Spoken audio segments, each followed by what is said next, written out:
ৰাজ্য চৰকাৰৰ কৰ্মচাৰীসকলৰ বাবে জনাব বিচাৰিছোঁ পুনৰ কেইবাটাও গুৰুত্বপূৰ্ণ খবৰ। কৰ্মচাৰীসকলৰ বাবে পুনৰ 5টাকৈ ডাঙৰ খবৰ লৈ আহিছোঁ, য'ত ইতিমধ্যে অষ্টম দৰমহা আয়োগৰ চৰ্তসমূহত কেন্দ্ৰীয় কেবিনেটে অনুমোদন জনাইছে। ৰাজ্য চৰকাৰৰ কৰ্মচাৰীসকলৰ বাবেও এই সুবিধা। ইপিনে দৰমহা বৃদ্ধি পাব যথেষ্ট পৰিমাণে, লগতে সমকামৰ সম দৰমহা। শিক্ষকসকলৰ বাবে গুৰুত্বপূৰ্ণ খবৰ আহিছে। ইপিনে প্ৰতিটো বিভাগৰ অধীনতে কৰ্মৰত সকলো কৰ্মচাৰীয়ে এইবাৰ লাভ কৰিব বিশেষ সুবিধা। সবিশেষ আপোনালোকক জনাব বিচাৰিছোঁ, ভিডিঅ'টো প্ৰথমৰ পৰা শেষলৈকে চাই থাকিব। জনাব বিচাৰিছোঁ প্ৰথমটো গুৰুত্বপূৰ্ণ খবৰ, বিপদত পৰিব অসমৰ 5 শতাধিক কৰ্মচাৰী। ভুৱা জাতিগত প্ৰমাণপত্ৰ লৈ চাকৰিত যোগদান কৰিছিল। দেশৰ ৰাষ্ট্ৰপতিৰ দৃষ্টিগোচৰ হৈছে এই গুৰুত্বপূৰ্ণ বিষয়, আৰু ইয়াৰ লগে লগে ব্যৱস্থা গ্ৰহণ কৰা হৈছে। থানাই থানাই ভুৱা প্ৰমাণপত্ৰৰ বিৰুদ্ধে গোচৰ দিছিল অনুসূচিত জাতিৰ সংগ্ৰামী যুৱ পৰিষদে। গ্ৰেপ্তাৰ হ'ব প্ৰায় 5 শতাধিক চৰকাৰী কৰ্মচাৰী। ইতিমধ্যে 8জন কৰ্মচাৰীৰ জাতিগত প্ৰমাণপত্ৰ বাতিল কৰা হৈছে।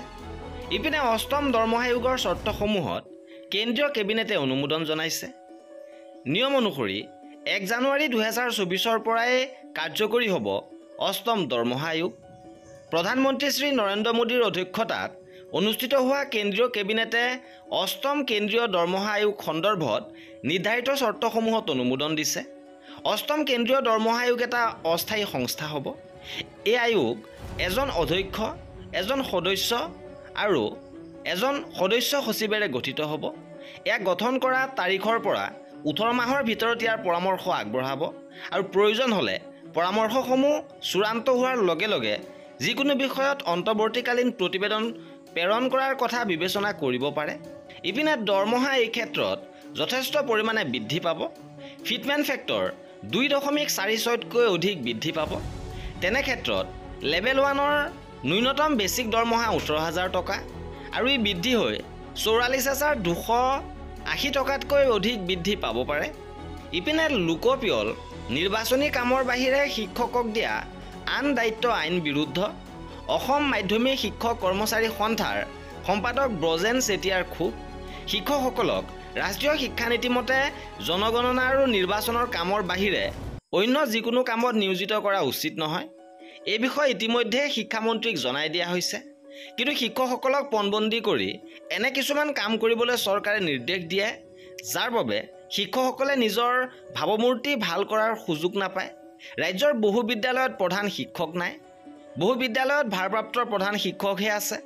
ইপিনে 2001ৰ ফিক্স পে শিক্ষকক নিয়মীয়াকৰণ কৰিলেও তেওঁলোকৰ গ্ৰেডৰ উত্তৰণ নঘটিল। একেদৰে 2010ৰ ঠিকাভিত্তিক শিক্ষকসকলক নিয়মীয়াকৰণ কৰিলে যদিও তেওঁলোকৰ জ্যেষ্ঠতা 15 বছৰ হ্ৰাস কৰি তেওঁলোকক 25ৰ পৰাহে নিয়মীয়া কৰা হ'ল। একেদৰে ICT শিক্ষকসকলৰো দৰমহা 20,000 টকা থকাৰ লগতে 2013ত প্ৰাধিকৰণ কৰা বিদ্যালয়ৰ শিক্ষকসকলে আৰু 3-4 বছৰ ভিতৰত অৱসৰ লাভ কৰিব, আৰু তেতিয়া তেওঁলোকে নতুন পেঞ্চন নীতি অনুসৰি কম সময়ৰ পেঞ্চনহে লাভ কৰিব বুলি মন্তব্য কৰে। চৰকাৰক কেন্দ্ৰীয় চৰকাৰৰ সৈতে আলোচনা কৰি পুৰণা পেঞ্চন নীতি কাৰ্যকৰী কৰাৰ দাবী জনায়। ইপিনে সমকামৰ সম দৰমহাৰ দাবীত একগোট হৈছে NHMৰ সকলো কৰ্মচাৰী গোট। 29 অক্টোবৰৰ পৰা ধাৰাবাহিক আন্দোলনৰ কাৰ্যসূচী লোৱা হৈছে। সমকামৰ সমদৰমহাৰ লগতে চাকৰি নিয়মীয়াকৰণ কৰাকে ধৰি কেইবাটাও দাবীৰ সমৰ্থনত এইদৰে আন্দোলনৰ কাৰ্যসূচী লোৱা হৈছে। ইপিনে ইয়াৰ মাজতে ডিৰেক্টৰ অফ এলিমেণ্টাৰী এডুকেশ্যনৰ ফালৰ পৰা 28 অক্টোবৰ তাৰিখে স্পেচিয়েল ৰিক্ৰুইটমেণ্ট ড্ৰাইভৰ এডভাৰটাইজমেণ্ট প্ৰকাশ কৰিছে, য'ত কণ্ট্ৰেকচুৱেল ষ্টেট পুল শিক্ষকসকলে নিয়মীয়াকৰণৰ বাবে আবেদন কৰিব পাৰিব। এইবাৰ জনাব বিচাৰিছোঁ ৰাজ্যৰ সকলো কৰ্মচাৰীৰ বাবে এটা ডাঙৰ খবৰ। প্ৰতিজন কৰ্মচাৰীয়ে লাভ কৰিব 1,000 টকাকৈ, আৰু নৱেম্বৰ মাহৰ দৰমহাৰ লগত অতিৰিক্তভাৱে 1,000 টকাকৈ লাভ কৰিব। অসম চৰকাৰৰ ইয়েৰ অফ বুকছ কাৰ্যসূচীৰ অংশ হিচাপে এই 1,000 টকা অতিৰিক্তভাৱে প্ৰদান কৰা হ'ব। এই সন্দৰ্ভত শেহতীয়াভাৱে বিত্ত বিভাগৰ ফালৰ পৰা DDO সকললৈ নিৰ্দেশনা দিয়া হৈছে।